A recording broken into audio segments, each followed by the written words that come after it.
दोस्तों, पीएम किसान सम्मान निधि योजना में बहुत सारे ऐसे किसान साथी हैं जो लगातार लाभ से वंचित हो रहे हैं। उनका ई केवाईसी सही है, उनका आधार सीडिंग सही है, उनका एनपीसीआई मैपिंग सही है, उनका जो लैंड सीडिंग है वो भी सही है, उनका अकाउंट एक्टिव है, सब कुछ सही है। कहीं पर भी कोई फॉल्ट दिखाई नहीं दे रहा है। इसके बावजूद भी 23वीं किस्त में उनको पैसा नहीं मिला। बहुत सारे किसान साथी ऐसे हैं जिनको 23वीं किस्त में ही केवल नहीं मिला, लेकिन बहुत सारे किसान साथी ऐसे भी हैं जिनको 21वीं, 22वीं, 23वीं 3-4 किस्तों में लाभ नहीं मिल पाया है, पैसा उनका नहीं आ रहा है, जबकि उनका स्टेटस बिल्कुल कंप्लीट है। तो अगर आप भी ऐसे किसानों में शामिल हैं, तो आज की यह वीडियो आपके लिए बड़ी इन्फॉर्मेटिव हो सकती है। क्योंकि आप सोचिए कि जब आपका स्टेटस बिल्कुल सही है, आपके बैंक की इत्यादि की तरफ से भी कोई गड़बड़ी नहीं है, आपके आधार कार्ड में कोई गड़बड़ी नहीं है, आपका खतौनी इत्यादि सब कुछ ठीक ठाक है, इसलिए आपका स्टेटस पीएम किसान सम्मान निधि योजना का वो भी सही बता रहा है। तो सवाल ये है कि पैसा आपका क्यों नहीं आ रहा है? अब इस केस में अगर आप अपने स्टेटस को कहीं पर ले जाकर के दिखाएंगे, तो वहां से आपको सिर्फ आश्वासन मिलेगा। वहां से आपको अधिकारी यही बताएगा कि आपका सब कुछ सही है, पैसा आ जाएगा, आप जाकर के घर बैठिए, आप टेंशन मत लीजिए। लेकिन कब आएगा? एक किस्त हो गई, दो किस्त हो गई, तीन किस्त हो गई, दो तीन किस्तों से यही स्थिति बनी हुई है, उनका पैसा नहीं आ रहा है। ठीक है, तो आइए जानते हैं कि आपका पैसा एक्चुअल में आएगा कैसे। क्या आपको करना पड़ेगा इस केस में? भाई, अगर कोई फॉल्ट दिखता है आपके स्टेटस में, तो आप उसे संशोधन करवाएंगे, वहां पे आपको संतुष्टि होगी कि हाँ, हमारे एप्लीकेशन फॉर्म में ये फॉल्ट दिखाई दे रहा है, इस वजह से पैसा नहीं आया हुआ है। लेकिन जब कोई फॉल्ट दिख दिख ही नहीं रहा है, तो भाई इस केस में आप परेशान होंगे। तो इस वीडियो को देखिए, सॉल्यूशन आपको मिलेगा और आपका पैसा आना स्टार्ट हो जाएगा। देखिए, सबसे पहले आप कुछ चीजों को चेक कीजिए अपने आप से फिर से। पहली बात क्या है, ई केवाईसी आप देख लीजिए कंप्लीट है कि नहीं, क्योंकि ये बीच बीच में रिजेक्ट हो जाता है। दूसरा चीज, आधार बैंक से लिंक है कि नहीं, इसको भी आप देख लीजिए। आपका जो एनपीसीआई है वो मैपिंग सही है कि नहीं है, डीबीटी इनेबल है कि नहीं है, लैंड सीडिंग आपका जो है वो वेरीफाइड हो चुका है कि नहीं हो चुका है, एप्लीकेशन स्टेटस में आप देख लीजिए एक्टिव है कि नहीं है। अगर आप इसको एक बार फिर से देख लेते हैं, ये सारी चीजें आपकी बिल्कुल सही हैं, तब अब आपको कुछ काम करने की आवश्यकता है। अब आपको जाना है पीएम किसान सम्मान निधि योजना के ऑफिशियल पोर्टल पर। वहां पे आपको मिलेगा हेल्प डेस्क, आप देख सकते हैं। यहाँ पे जाइए, आप अपना कंप्लेन इसमें दर्ज कर दीजिए, हो सके तो स्क्रीनशॉट लगा दीजिए आप अपने स्टेटस का। ठीक है ना, यहाँ से आपकी पॉसिबल है कि बात को सुनी जाएगी।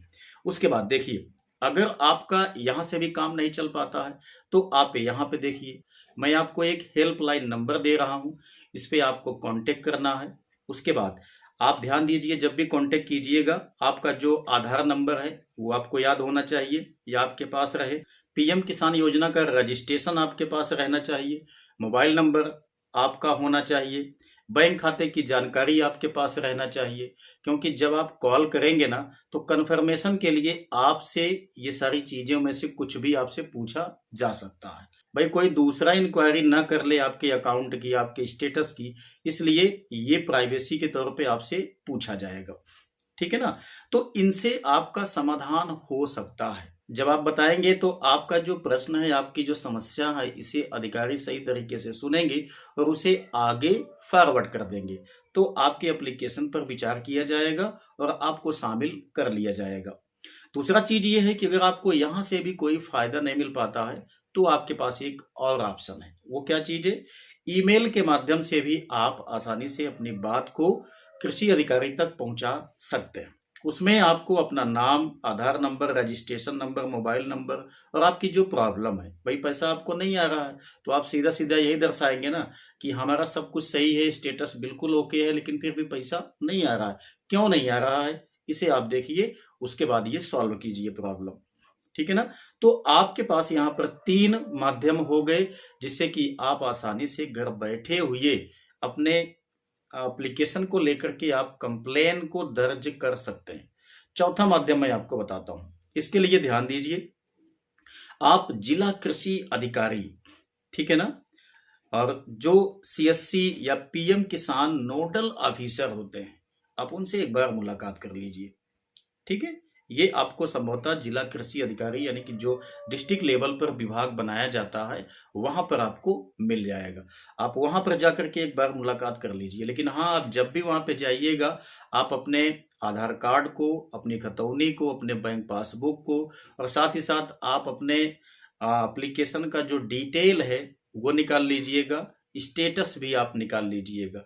इन सारी चीजों को लेकर के आप चले जाइएगा। ठीक है। वहां से आपका सही तरीके से चेकअप कर लिया जाएगा एप्लीकेशन, उसके बाद वेरीफाई हो जाएगा और पैसा आपको आना स्टार्ट हो जाएगा। अगर आप बैठे रहेंगे, सोचेंगे हमारा सब कुछ सही है, हमको आश्वासन दिया जा रहा है, 1 2 3 किस्तों में आ जाएगा, तो भैया आएगा नहीं। बहुत सारे लोग ऐसे हैं जो कि बैठे हुए हैं, काफी लंबे समय से इंतजार ही कर रहे हैं, उनका पैसा नहीं आ पा रहा है। ठीक है ना। तो थोड़ा से आप एक्टिव होइए, निश्चित है कि आपकी बात सुनी जाएगी और आपको पैसा दिया जाएगा। मैंने आपको पहले ही कहा है कि जो किसान साथी लीगल हैं, ऐसे किसानों को कृषि मंत्रालय का आदेश है, सख्त आदेश है कि उन सभी को पैसा मिलना चाहिए।